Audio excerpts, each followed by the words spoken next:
लोकांची किंमत ज्या नेत्याला आणि पक्षाला नसते त्या पक्षाकडे आणि नेत्याकडे जे लोक थांबत नसतात.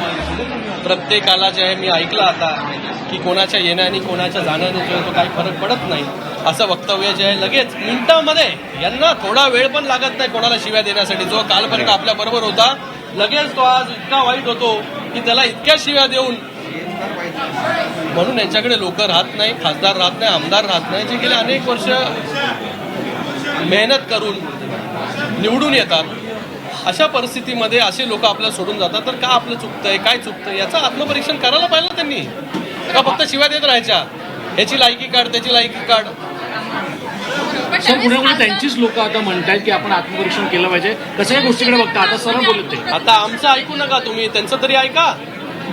सुनील शिंदे स्वतः म्हणतायत तर स्वतः त्यांचा आमदार आता सांगताय, ठाकरे म्हणताय त्यांचं तरी ऐका. ऑपरेशन टायगर नाही, ऑपरेशन फडणवीस आहे. बघा आता ते काय बोलतात त्याला काय अर्थ जो आहे तो या ठिकाणी राहिलेला नाही आहे. लोक जे आहेत त्यांच्याकडे थांबत नाही आहे तर त्यांना आता ऑपरेशन टायगर बोलायचं आहे, काय बोलायचं ते बोला. लोकांना सांभाळा, लोक जे आहेत का जात आहेत त्याच्याबद्दल आत्मपरीक्षण करा. म्हणजे इतक्या शांततेत हे सगळं ऑपरेशन झालं, पण कुंकून नव्हते की असं काय होणार. ते म्हणतात की सचिन आई रोज आमच्या संपर्कात होते, बोलत होते. ऑपरेशन असं झालं पाहिजे ना, म्हणजे पेशंटला चांगल्या प्रकारे भूल दिली गेली पाहिजे, त्याला थोडं पण माहिती नाही पडलं पाहिजे ते का. थेट ऑपरेशन थिएटरच्या बाहेर सलामत जो आहे, सही सलामत जो आहे तो बाहेर निघाला पाहिजे चांगल्या प्रकारे. ऑपरेशन सक्सेसफुल झालं पाहिजे. आणि प्रत्येक डॉक्टरची ख्याती असते. आपण का जातो, कोणाकडे जातो, जो चांगलं ऑपरेशन करतो, जो रिझल्ट देतो, चांगला डॉक्टर, चांगला सर्जन जो आहे तो त्या ठिकाणीच आपण जातो ऑपरेशन करण्यासाठी.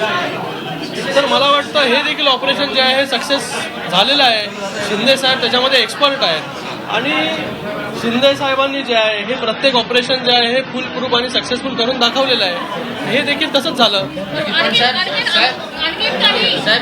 साहेब पण चांगला सर्जन असण्यासोबत चांगला एनेस्थेटिस्ट पण गरजेचा असतो. सगळे आहेत आमच्या टीममध्ये सर्जन आहे, एनेस्थेटिस्ट आहे, मेडिकल डॉक्टर आहे, ऑर्थोपेडिक सर्जन आहे, सगळे. आपल्या दावे केले जातात की ऑपरेशन टायगर जे पहिलं होतं खासदारांचं त्यामध्ये सुद्धा सचिन अहिरांनी मदत केली होती किंवा तशा पद्धतीचा काही मदतीचा वाटा उचलला होता. आता बीएमसी मध्ये होऊ घातलेलं जे ऑपरेशन आहे त्यामध्ये त्यांचा सचिन अहिर जे आहे माझे मित्र आहेत खूप वर्षापासून आणि आमची मैत्री जी आहे ती तशीच गेल्या अनेक वर्ष ते दुसऱ्या पक्षात तरी आमची मैत्री होती. शिंदे साहेबांबरोबर त्यांचे संबंध त्या ठिकाणी आहेत. तर मला वाटतं लोकांबरोबर आपण संबंध कसे ठेवतो, कसे त्यांच्याशी बोलतो, वागतो हे खूप महत्वाचं असतं राजकारणामध्ये. जसं ऑपरेशन टायगर सक्सेसफुल झालं तसं ऑपरेशन दिल्ली पण सक्सेसफुल आहे. तुमची मंत्रीपदी वर्णीला अरे गेला. गिरीश बाबा तुम्हीच त्या न्यूज करता. आम्ही बघा या ठिकाणी एक कार्यकर्ता म्हणून काम करतोय. पक्ष संघटना कशी वाढेल, तळागाळापर्यंत पक्ष कसा पोचेल याच्यासाठी जे आहे ते आम्ही काम करतोय. महाराष्ट्र दौऱ्याच्या माध्यमातून आजपर्यंत 62 ते 65 विधानसभा झालेल्या. आता देखील काही दिवसांमध्ये विदर्भाचा दौरा, मुंबईचा दौरा जो सुरू होईल. सर्जन तुम्ही होतात, इथून पुढच्या ऑपरेशन मध्ये सुद्धा तुम्ही सर्जन राहणार. मोठे सर्जन आहेत बाबा, आम्ही सगळे असिस्टंट. सर आणखी काही आमदार देखील नाराज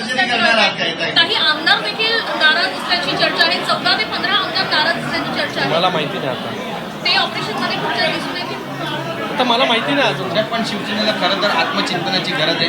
युनिटीला त्यांच्या शिवसेना सांग ना आता त्यांना. थँक्यू.